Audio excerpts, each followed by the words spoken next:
Selamat siang semuanya, kami dari kelompok pertempuran wayang Diponegoro pada hari ini akan menampilkan sebuah skema realisasi dari pertempuran Diponegoro dalam bentuk wayang. Sebelumnya perkenalkan, nama saya Siti Zerina Zara selaku dalang.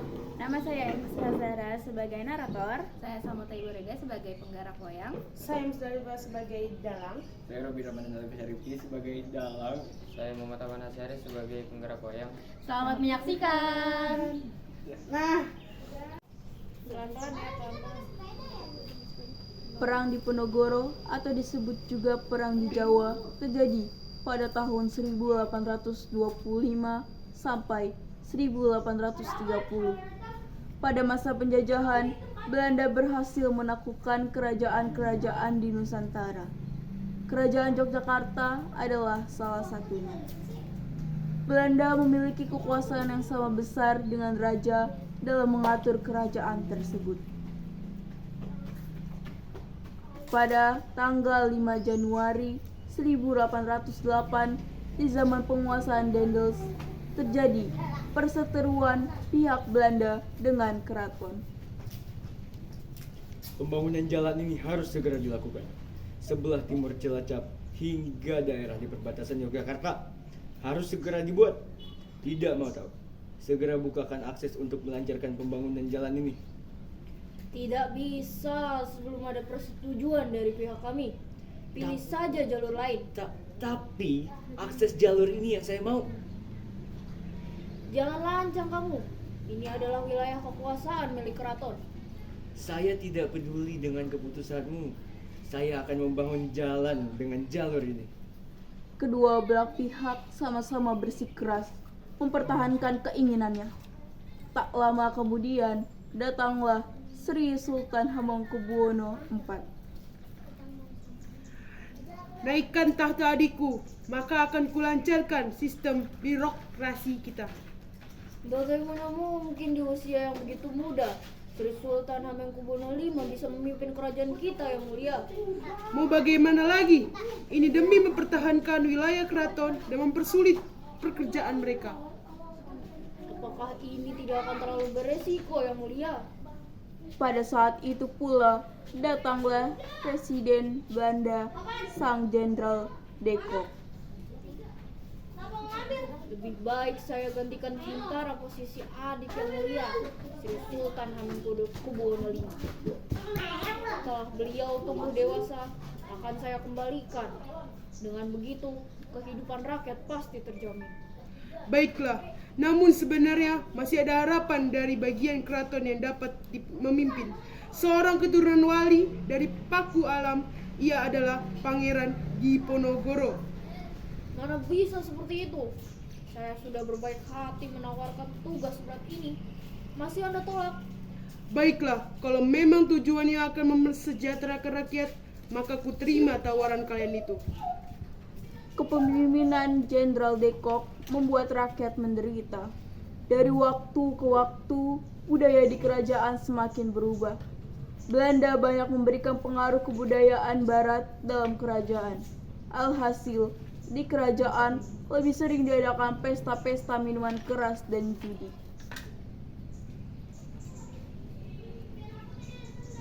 Munculnya seorang bangsawan putra dari Hamengkubuwono III bernama Raden Mas Ontowiryo atau Pangeran Diponegoro. Pangeran Diponegoro ini tidak puas dengan melihat penderitaan rakyat karena kekejaman dan kekelicikan Belanda. Mulailah Pangeran Diponegoro menentang dominasi Belanda. Astagfirullahaladzim. Apa yang terjadi kepada penduduk keraton? Pasti ini ulah para penguasa Belanda yang kejam itu. Tidak bisa kubiarkan terus-menerus. Pangeran Diponegoro akhirnya memutuskan untuk pergi ke keraton. Hai para penguasa jahanam. Apa yang kalian lakukan di sini? Menikmati kompensasi yang diberikan rakyat dengan berpesta minuman keras? Mana janji-janji yang kalian ucapkan untuk menjamin kehidupan rakyat sebagai pengganti sementara Hamengkubuwono V? Hei orang asing, siapa yang peduli dengan kehidupan rakyat? Lagi pula siapa kau? berani-beraninya berkata seperti itu?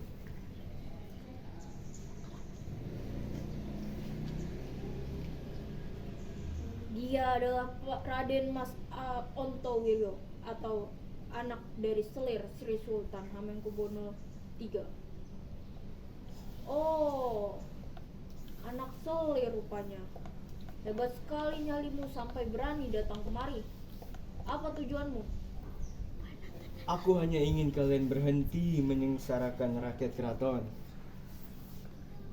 Kami tidak peduli dengan tidak. Hai, para penguasa jahanam, apa yang kalian lakukan di sini? Menikmati kompensasi yang diberikan rakyat dengan berpesta minuman keras? Mana janji-janji yang kalian ucapkan untuk menjamin kehidupan rakyat sebagai pengganti sementara Hamengkubuwono V? Hei, orang asing, siapa yang peduli dengan kehidupan rakyat? Lagi pula siapa kau? Berani-beraninya berkata seperti itu. Dia adalah Raden Mas Ontowiro, anak dari selir Sri Sultan Hamengkubuwono III. Oh, anak selir rupanya. Hebat sekali nyalimu sampai berani datang kemari. Apa tujuanmu? Aku hanya ingin kalian berhenti menyengsarakan rakyat keraton. Kami tidak peduli dengan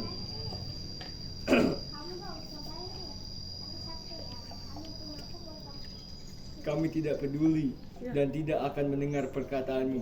Lebih baik kau pergi sebelum kupanggil para pasukan untuk menyeretmu secara paksa. Pangeran Diponegoro yang berusaha menentang perubahan tersebut menjadi musuh dari banyak penggawa kerajaan karena lingkungan kerajaan yang sudah tak sebaik yang dulu.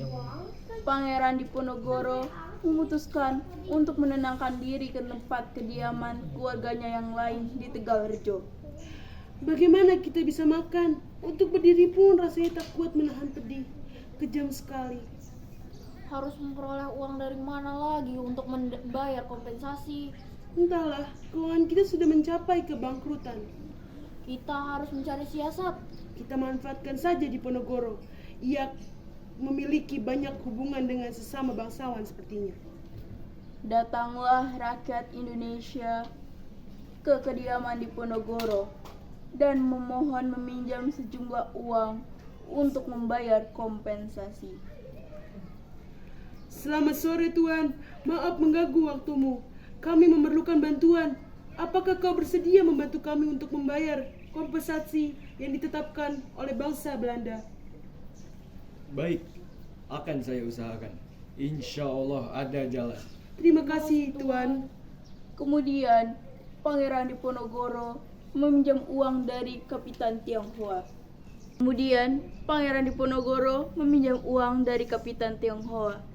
Jenderal Deko berhasil menipu kedua wali sultan untuk meluluskan kompensasi yang diminta oleh Nahuis atas perkebunan di Bedoyo sehingga membuat Diponegoro memutuskan hubungannya dengan keraton.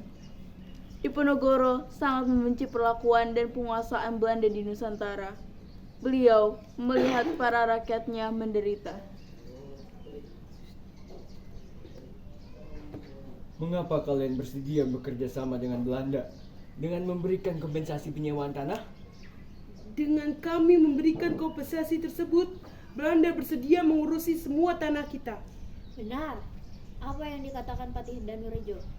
Pihak Belanda membantu kita. Seharusnya kalian tidak harus berhubungan dengan Belanda. Apa yang kalian lakukan itu malah membuat rakyat menderita dan keuangan keraton menjadi bangkrut karena kompensasi tersebut. Tapi ini juga menguntungkan bagi kita. Memang apa saja keuntungan yang kalian dapat dari Belanda?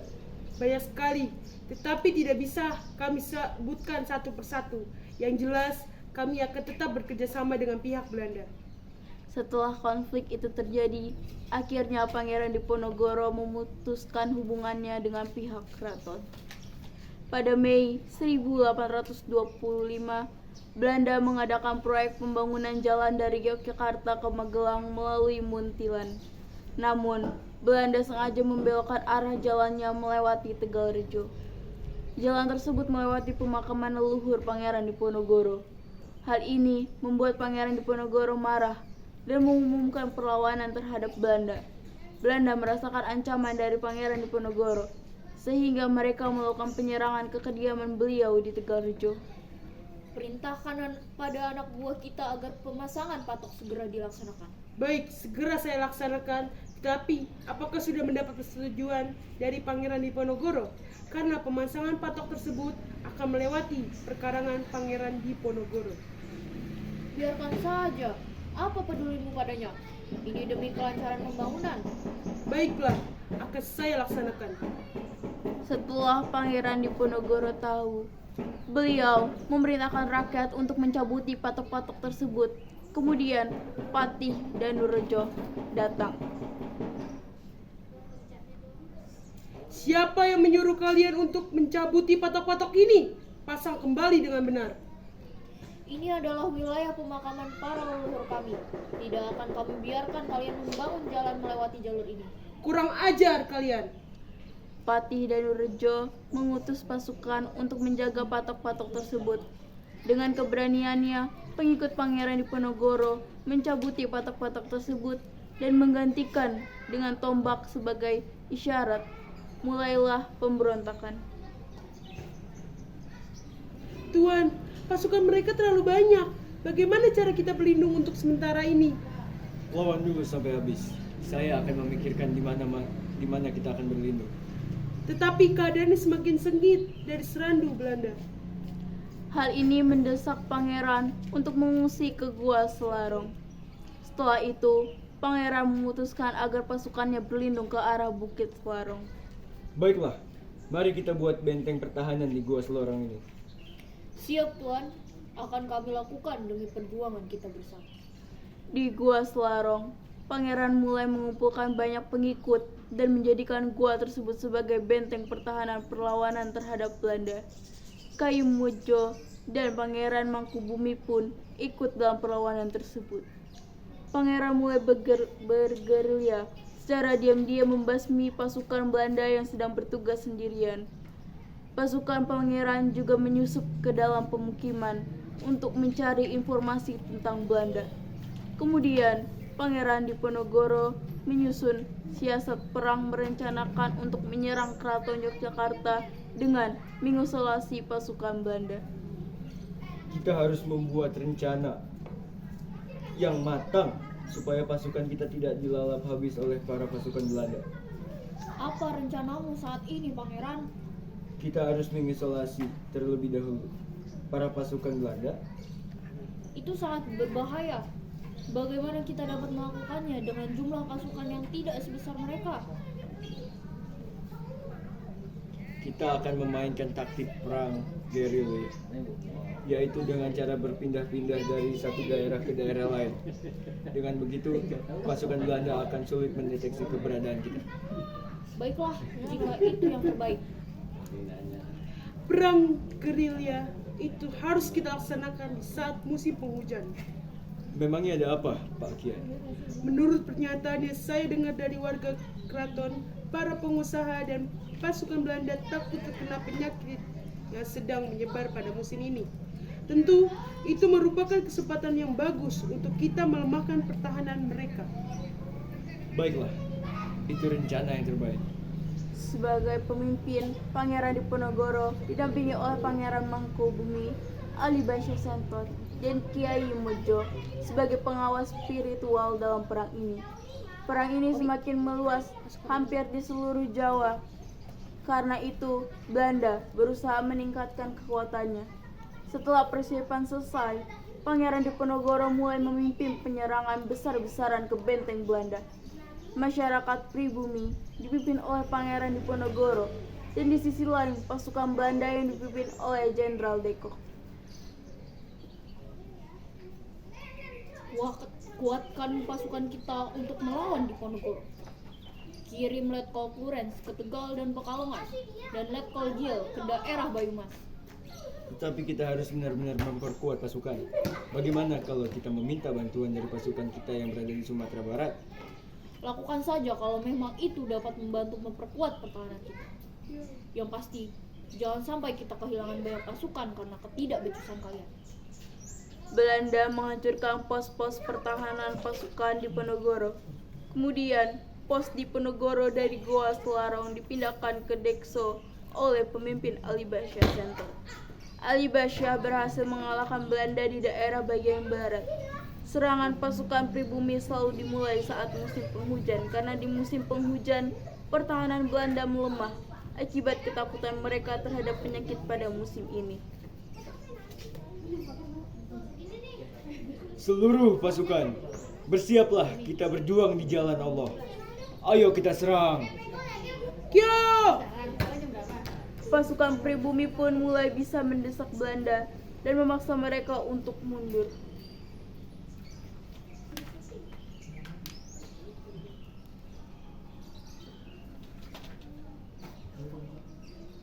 Bagaimana kalian ini? Kenapa menghadapi Diponegoro saja tidak becus? Kalau begini caranya, kita bisa habis dalam perang.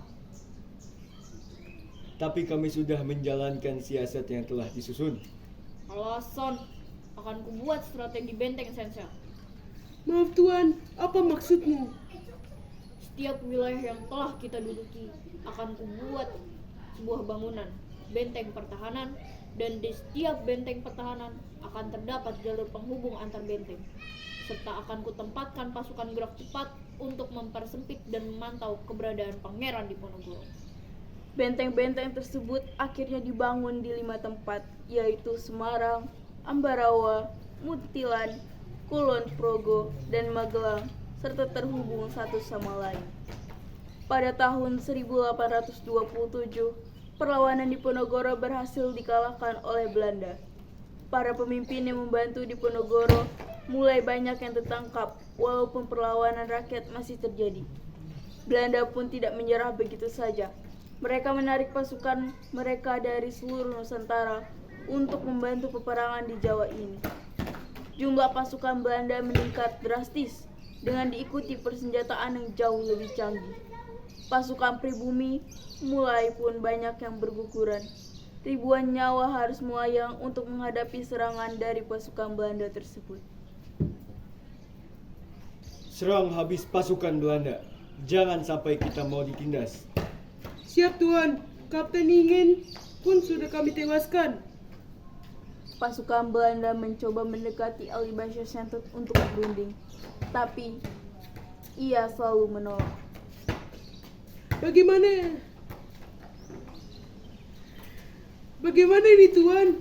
Apakah kita bisa membuat Ali Basya menerima ajakan kita? Apakah kita bisa meminta bantuan Arya Prawidyo Diningrat? Kita harus membuat Ali Basya Sentot menuruti kita. Mungkin bisa Tuan, kami akan meminta bantuan kepadanya. Setelah itu, pihak Belanda berhasil meminta bantuan Arya Prawiro Diningrat. Mengapa tidak kau terima saja perundingan yang diadakan oleh Belanda? Untuk apa? Belanda itu musuh kita. Yang ku tahu, pihak Belanda ingin mengadakan perundingan dengan memberikan banyak keuntungan. Baiklah kalau begitu. Ali Basya Sentot pun menerima ajakan untuk berunding. Pada tahun 1829, Kiai Mojo ditangkap oleh Belanda dan kemudian disusul oleh Pangeran Mangkubumi serta panglima utamanya Ali Basya Sentot. Bagaimana Tuan Ali Basya? Apa yang ingin Anda pertahankan dan apa yang bisa kami dapatkan? Biarkanlah aku dan pasukan Pangeran Diponegoro berjuang di jalan Allah, dan jangan cegah aku untuk melepas sorban ini. Baiklah, akan kami wujudkan. Tapi setelah perjanjian ini, di tanggal 24 Oktober 1829, kalian semua harus menyerahkan diri ke ibu kota negeri, Yogyakarta. Kemudian didatangilah perjanjian Imogiri antara Ali Basya Sentot dengan pihak Belanda. Penyerahan diri atau tertangkapnya para pemimpin pengikut Diponegoro merupakan pukulan berat bagi perjuangan Pangeran Diponegoro. Keparat, kemana Diponegoro pergi? Cari sampai dapat. Tidak tahu Tuan, Diponegoro selalu bergerak dari pos satu ke pos yang lainnya. Belanda membuat sayembara hadiah 50.000 gulden bagi siapa saja yang dapat menangkap Diponegoro dalam keadaan hidup atau mati. Kita buat saja sayembara. Apakah isi sayembara itu? Akan segera kami sebarluaskan. Buat saja pengumuman. Siapapun yang dapat menyerahkan Diponegoro dalam keadaan hidup atau mati akan mendapatkan hadiah sebesar 50.000 gulden. Baik Tuan, akan segera kami sebarluaskan. Segera pihak Belanda menyebarluaskan sayembara tersebut, tetapi tidak ada satupun yang tertarik. Akhirnya Belanda berhasil menemukan Diponegoro di daerah Gombong. Tipuan dari Belanda berhasil menyerahkan Diponegoro dalam keadaan hidup. Hahaha, akhirnya tertangkap juga kau Diponegoro. Pemberontakanmu sangat meresahkan. Pengawal, cepat perlihatkan kepadanya bagaimana aku membantai habis para pasukannya. Baik tuanku. Kemudian tahun 1830, Pangeran Diponegoro yang sudah tidak tahan lagi melihat pasukannya dibantai, memaksa untuk berunding dengan Belanda dan menghentikan perang. Sebagai ganti keselamatan pasukannya, Pangeran Diponegoro harus rela diasingkan di gedung Kepresidenan Semarang di Ungaran dan dibawa ke Batavia pada 11 April 1830. Sudah cukup. Hentikan penyiksaan ini. Mereka semua hanyalah orang-orang yang tidak bersalah. Biarkan mereka hidup, maka aku akan serahkan diriku. Baiklah kalau begitu, maka kau harus menerima konsekuensi atas pelepasan mereka. Apapun itu, asalkan kau berhenti menyiksa mereka semua. Ia kemudian dipindahkan ke Manado pada 30 April 1830 serta tiba di benteng New Amsterdam pada 3 Mei 1830. Ia dikirim ke Semarang dan menuju pelabuhan untuk diasingkan ke Sulawesi Selatan. Pada tahun 1834, Pangeran Diponegoro dipindahkan ke Makassar dan wafat di benteng Fort Rotterdam pada 8 Januari 1855.